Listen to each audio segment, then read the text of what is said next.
back to this idea of the mythological level and the historical level conjoining. And I thought of that as convenient. You know, that's a stumbling point for me in relationship to the Christian story. You say it has to be like this if the world is constituted in a good manner, and it's the has to be. I mean, is that so? How about if it's constituted? Just let me say one. Just let me say this one thing, because I've been struggling towards it. This whole, it's an act of faith, and so let's say that your faith is that you decide to make the notion that reality is good the cornerstone of your faith. It's something that you believe, or is it something that you courageously assume? And is there a difference between that and belief? And if you courageously assume that the world is good, that reality is good, then the touching of the narrative and the objective in this manner that's demonstrated by Christ, that becomes necessary. Is that the idea? Okay, so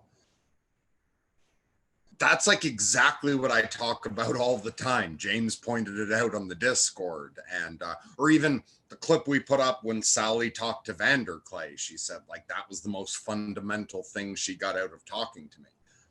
And when he finishes with, so does that mean it's necessary then?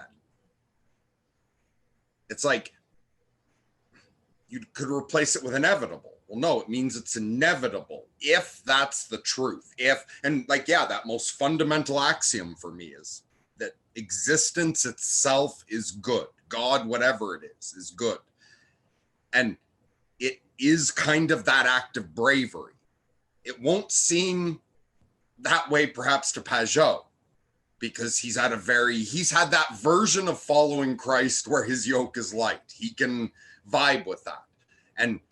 But to me, there's both. There is one path to sainthood that I'm sure is that beautiful light yoke that even carries you as you go. Pageau seems to experience that. But if you're experiencing the other end, then yes, it feels like a courageous thing, and that's not different from belief. You realize that deep down, because of the way reality can seem either way, its belief really is to stick to that belief consistently, even if you go through hell, does become an act of courage. But it also, what I notice is by flipping that switch, it changes how you process reality. So if you assume that existence is good, if you decide to take that on faith, you will process information differently. You'll ask different questions. For instance, just making that axiomatic choice of faith. Existence is good, whether it seems that way to me right now or not. That's what led me to noticing that anytime I'm thinking to myself, even in the back of my head, oh, why the fuck did this happen to me? And the emotion I attach to that, I realize that's a denial that God's good. And so now I switch it to, if I observe myself holding that emotional state, even if I'm not thinking those words, I remind myself God's good. And so the question can become, how the fuck is this being done for me?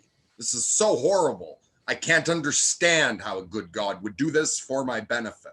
But it changes the questions you ask, and it changes the answers you get eventually. And this is somewhere where you said earlier you don't know if you're projecting something on Peterson or not. Watching Peterson describe that shows me that I very much projected this on Peterson when I first encountered him. Until I heard Peterson talk about that, I thought he understood the same as me, these things. I projected that onto him. And the reason I did is because the things he was saying that I caught on to so hard, like the commitment to truth, you aim the best you can, and then re-aim, to me, all of those are the things I learned by first accepting that faith axiom and exploring it. It led me to, because if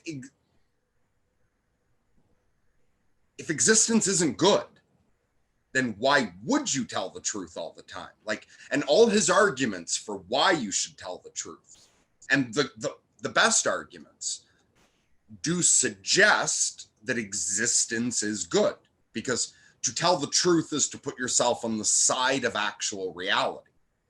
So because of his in-depth understanding of certain things where he could articulate aspects of them better than me, I projected onto him an understanding that deep down this axiom switch alters reality. It alters your perception. Therefore, so I assumed he'd made that flip switch because he had decided to tell the truth no matter what, even if it seemed like not the right thing to do. He would, and even if it led somewhere hard, he would assume it's the best it could be, and always aim for the highest star you can.